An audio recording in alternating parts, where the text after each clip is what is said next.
This video is about Chapter 6-2, Achieve Problem Set, question number 2, and we're going to look at the part 2 of that question. So this was discussed in class, but this is sort of an update on this problem. So there were some mistakes made in class, so I wanted to sort of clear that up. So here's our question. You'll see it right here. So a different solution contained dissolved sodium iodate in AiO3.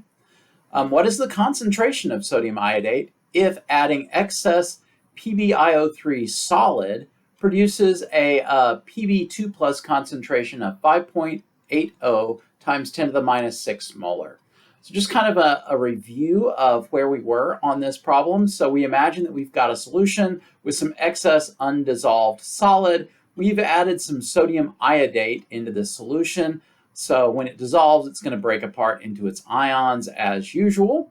So because 1 mole of sodium iodate produces 1 mole of sodium and 1 mole of iodate, their concentrations will all be equal. So the molarity of sodium iodate is equal to the molarity of sodium cation, which is equal to the molarity of iodate ion. Now we don't know what that is. That's what we're asked to find. What is the concentration up here? What is the concentration of sodium iodate? That's the question that we're looking for. So I'm going to set that concentration equal to y, a variable, so we don't know what that is. Okay? So what's going to happen is that a little bit of the lead iodate is going to dissolve into the solution, and that's going to add some additional iodate to our solution. And so here is our equation right here for dissolving of a solid. So lead iodate solid in equilibrium with lead ions and 2 moles of iodate ions. And here's the KSP equilibrium constant for this reaction that we write down. So now what we're going to do is go in and fill in this table. So initially, before any of the solid that we've added, excess, happens to dissolve, we will have 0 moles per liter of lead 2+. How much iodate will we have? We'll have Y moles per liter of iodate. So if you're looking back at your notes from class this morning, you'll know I had a 2 in front here. That was a mistake. Because Y is just going to be the sodium iodate concentration, which is the iodate concentration, and that's our initial amount. Why is that an initial amount? Because we already had that in our solution. So it's right here, right, from the sodium iodate that we added at the beginning. So we're dumping this solid stuff into something that is already a solution that contains this common ions. This is a common ion. Okay, so now one other piece of information that we were given is this bit right up here. So we're told what the equilibrium concentration of lead is. So down here, the E line value, that's going to be 5.80 times 10 to the negative 6 moles per liter. All right, so we've gone from 0 to this number, so we know what our change is going to be. We're going to increase by plus 5.80 times 10 to the negative 6 moles per liter. All right, and so if that was the change for the lead, we know that the change for the iodate is going to be twice that. So we're going to get a plus 2 times 5.80 times 10 to the negative 6 moles per liter. Your numbers may be different, so be sure to plug your numbers in here. So when I add down the column, I'm going to go ahead and multiply this 2 out. And so what I get is y plus what this number is. So that's going to be plus 1.16 times 10 to the negative 5th. And again, that's going to be in units of moles per liter. All right, so now you'll know what we need to do. We need to stick these E line values, these equilibrium values, into the equilibrium constant expression in the place of these two variables. So we're going to have KSP, and we know what that value is equal to from our question. All right, so I'm going to substitute into this expression down here. So KSP, I know what that is equal to, 2.5 times 10 to the negative 13th.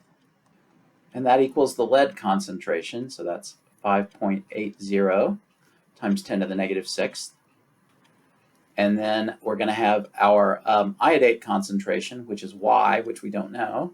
that's what we're solving for, plus 1.16 times 10 to the negative fifth.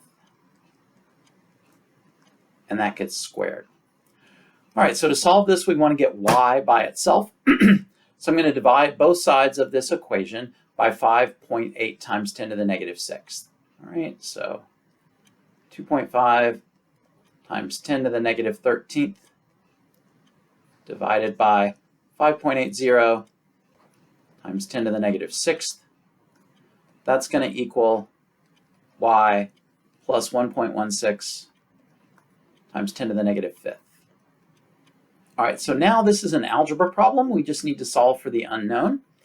So there's a different way of doing that. So I had expanded this square and gotten a quadratic equation. It turns out there's a simpler way to do this. So you recognize that we've got a squared term over here. We need to get y by itself. So what I can do is just take the square root of both sides of this equation, right? And so what I'll end up with over here on the left-hand side is a number. So I'm going to go ahead and calculate what that number is. So I'm going to punch all of this stuff on the left-hand side right here into my calculator, and we'll get a number for that.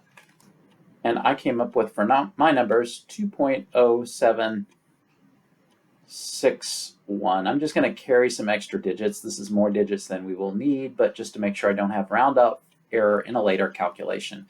And that's going to be times 10 to the negative fourth. Okay? And when I take the square root of this, it just gets rid of the square. So now I just have y plus 1.16 times 10 to the negative fifth. And so how do I get y by itself? I just subtract the 1.16 times 10 to the negative fifth from both sides of the equation. And that should tell me what y is equal to. So on the left-hand side, I get 1.96 times 10 to the negative fourth, and that's supposed to be equal to y. Now remember, y, I said back up at the beginning, is what we were looking for. So y, I let y be equal to our sodium iodate concentration, which is the same as the sodium concentration, which is the same as the iodate concentration. We just solved right here for the iodate concentration. So the iodate concentration is y plus this number, and so our original concentration is just y.